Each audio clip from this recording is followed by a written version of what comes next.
Meron akong nakita dito na road bike na alloy na yung frame, pero 5,000 pesos lang.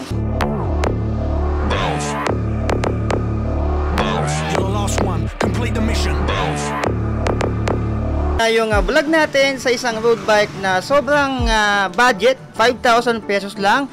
Mamaya titimbangan natin to kung ano nga ba yung timbang ng isang road bike na alloy yung frame, and yung ibang part is aalamin natin. So simula tayo sa kanyang frame. Sabi ko nga, itong frame nito ay alloy na. Yung mismong model niya, ito ay GC30. GTR naman yung kanya mismong brand. Mayroon dito sport bike. So ayan yung mga decals niya, spin. Yung frame niya at tubular. Ayan yung taas. Yung down tube, ganun din tubular. So mostly tubular yung kanyang frame.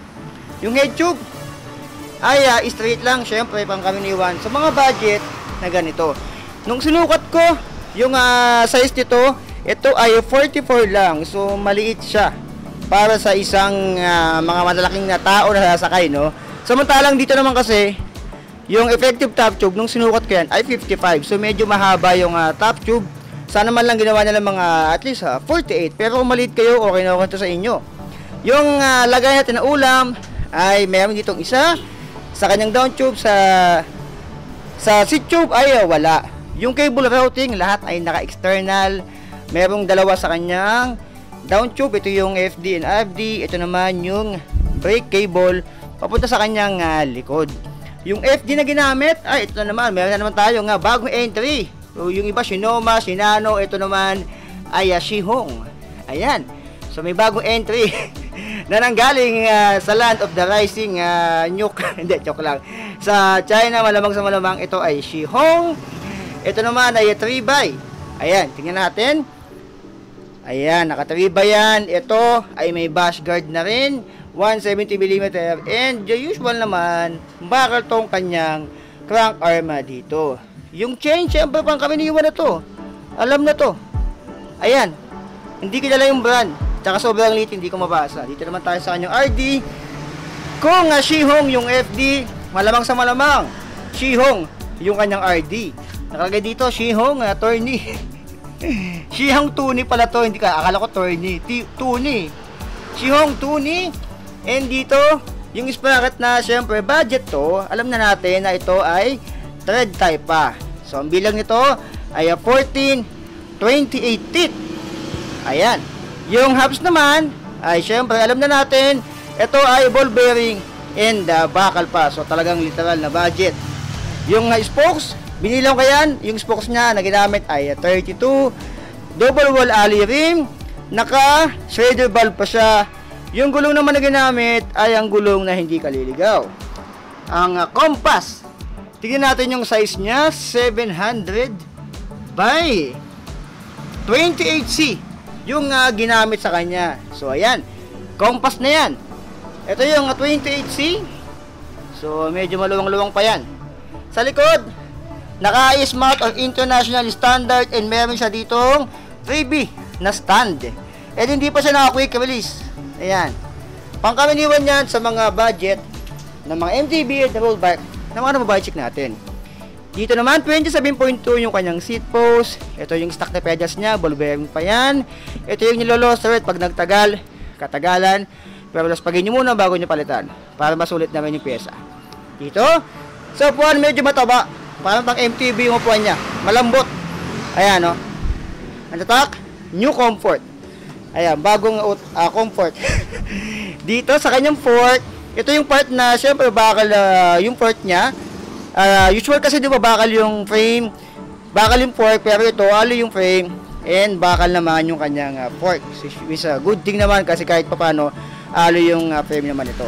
Dito sa unahan, same lang, hindi pa ito na quick release. Ball bearing hubs, bakal pa yan. Spokes 32, double wall alloy rim. 700 by 28 yung gulong. Ayan, yung head tube ay straight lang. Yung tayo sa kanyang stem nito ay 60 to 70mm. Medyo maliit lang to. Ito ay naka-ball bearing pa. Ay medyo mahaba pa yung kanyang fork dito. So nasa inyo, patuloy nyo na lang kung hindi kayo komportable. Yung drop bomb nito ay bakal pa, medyo manipis lang. Ayan, and yung kanyang shifter ay Shimano. thumb shifter, pangkamaniwan sa mga ganitong budget. Ayan. And, syempre, ito naman, yung kanyang brake. Ay, mechanical lang yan. So, alamin natin kung ano yung timbang ng isang GTR GC30 na alo yung frame and baka ano ibang parts niya.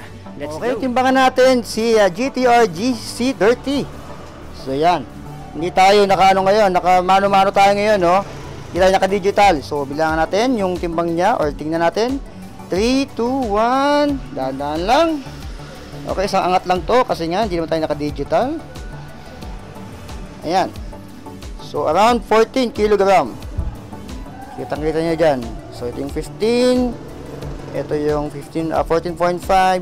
Ayan, 14. So, nasa 14 kg si GTR GC30. Okay, yan yung timbang. 14 na kilogram.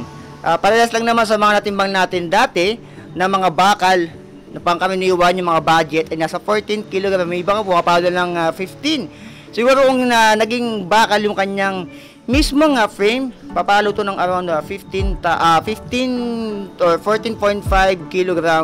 Pero since alo yung kanyang frame, malaking bagay na rin yung alo yung frame kasi nga kung bakal yan, nasa 14.5 to 15 yan. So ayan, karamihan sa kanya ay syempre third type pa, bakal yung fork.